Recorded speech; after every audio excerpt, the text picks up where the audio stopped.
रात का सन्नाटा था। सड़क किनारे ठंडी हवाओं के झोंके पेड़ों की पत्तियों को हिला रहे थे। सड़क पर हल्की हल्की लाइटें जल रही थी, लेकिन उनके नीचे खड़ी एक लड़की का चेहरा डर और बेचैनी से भरा हुआ था। वह कभी इधर देखती, कभी उधर, जैसे किसी अनदेखे डर से भागने की कोशिश कर रही हो। यह पुणे के पास एक बस डिपो के पास खड़ी थी। लड़की घबराई हुई थी।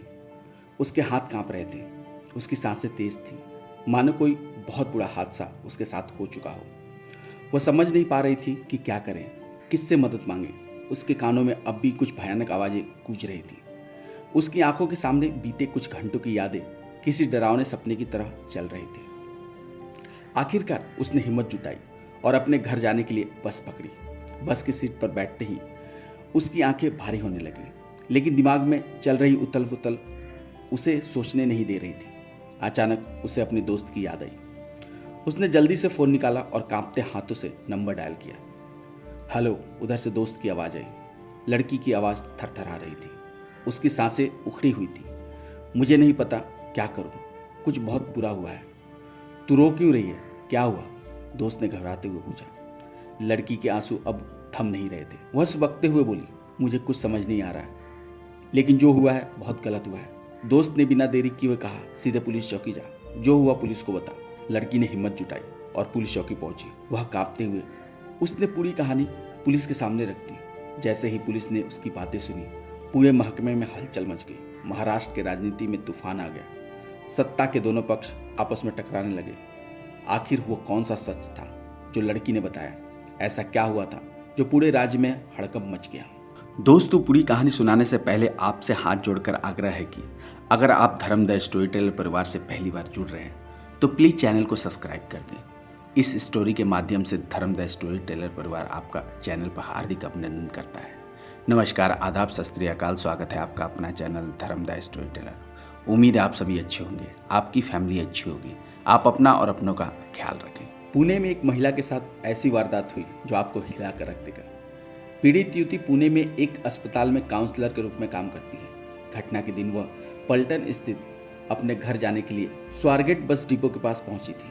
वह डिपो के पास खड़ी थी, बस का इंतजार कर रही थी। तभी एक आदमी दत्तात्रेय गाड़े उसके पास आए और बातचीत करने लगे। आरोपी ने उसे यह कहते हुए गुमराह कर दिया कि उसकी बस थोड़ी दूर पर दूसरी जगह खड़ी है। युवती ने पहले संदेह जताया और कहा कि उसकी बस यहीं से मिलती है, लेकिन आरोपी ने उसे भरोसा दिलाया कि उसकी बस कुछ देर में रवाना हो जाएगी, इसलिए उसे जल्दी जाना चाहिए। इसके बाद आरोपी युवती को 30-40 मीटर दूर खड़ी एक बंद शिवशाही बस के पास ले गया।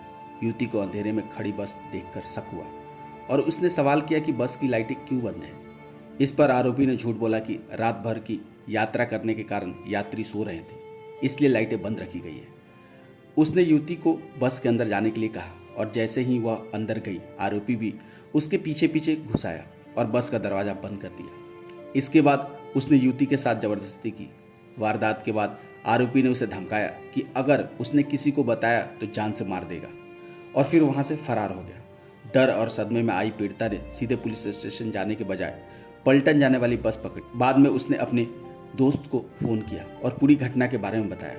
इसके बाद दोस्त ने बोला कि तू जा और पुलिस चौकी में शिकायत कर। लड़की पुलिस चौकी जाती है, पुलिस के सामने रोने लगती है और अपनी सारी बातें बताती है। पुलिस जब उसकी बातें सुनती है तो हैरान हो जाती है और तुरंत वो बस डिपो की तरफ भागते हैं। स्वारगेट पुलिस ने मामले की गंभीरता को देखते हुए तुरंत सीसीटीवी फुटेज की जांच की, जिसमें आरोपी दत्तात्रेय युवती के पास मंडराता हुआ नजर आया। जांच में पता चला कि दत्तात्रेय गाड़े पर पहले कई मामले दर्ज हैं और वह पुणे के ग्रामीण इलाके सिरूर का रहने वाला है। पुलिस ने बताया कि आरोपी गाड़े 2019 में जमानत पर छूटा था। पुलिस के अनुसार सीसीटीवी में आरोपी कैद हुआ है। स्वारगेट पुलिस थाने के एक अधिकारी के अनुसार दत्तात्रेय रामदास गाड़े के खिलाफ पुणे और आसपास के जिलों में चोरी, डकैती और चैन स्केचिंग के आधे दर्जन मामले दर्ज हैं।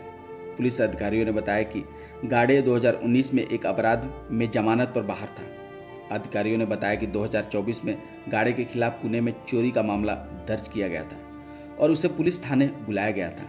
आरोपी को पकड़ने के लिए पुलिस ने 8 टीमें गठित की। सूत्रों के मुताबिक पुलिस को पता चला है कि आरोपी सब्जी ले जा रहे ट्रक में छिपकर अपने गांव भाग गया है। घर जाकर उसने कपड़े और जूते बदले हैं। इसके बाद वह घर से भी निकल गया है। सूत्रों के मुताबिक वह गांव में ही गन्ने के खेतों में छिपा हो सकता है। पुलिस ड्रोन और खोजी कुत्तों की मदद से उसकी तलाश कर रही है। गन्ने की फसल 10 फीट ऊंची है और उसके झाड़ घने हैं, इसलिए पुलिस खेतों के अंदर खुद जाकर सर्च कर पाने की स्थिति में नहीं है। घटना के बाद महाराष्ट्र के ट्रांसपोर्ट मिनिस्टर प्रताप सरनाइक ने सुपरिटेंडेंट और बस डिपो मैनेजर के खिलाफ विभागीय जांच के आदेश दिए हैं। उन्होंने कहा है कि दोषी पाए जाने पर उन्हें सस्पेंड किया जाएगा। उन्होंने बस डिपो पर तैनात पुराने सुरक्षा कर्मियों को हटाने का निर्देश दिया है। पुणे सिटी के पुलिस ने कहा है कि क्राइम ब्रांच यूनिट के 8 टीमें पुलिस स्टेशन की 5 टीमें आरोपी की तलाश कर रही है। टीमों को जिले के बाहर भेजा गया है। राज्य महिला आयोग की अध्यक्षता रूपाली चाकनकर ने कहा है कि घटना बेहद ही दुर्भाग्यपूर्ण है। पुलिस ने शिकायत पर फौरन कार्रवाई की है। आरोपी को 2-3 दिन में पकड़ लिया जाएगा। दोस्तों, यह कहानी सुनाने का मेन उद्देश्य आपको जागृत करना है, आपका मनोबल बढ़ाना है। हम कभी नहीं चाहेंगे कि इस कहानी से आपका दिल दुखे।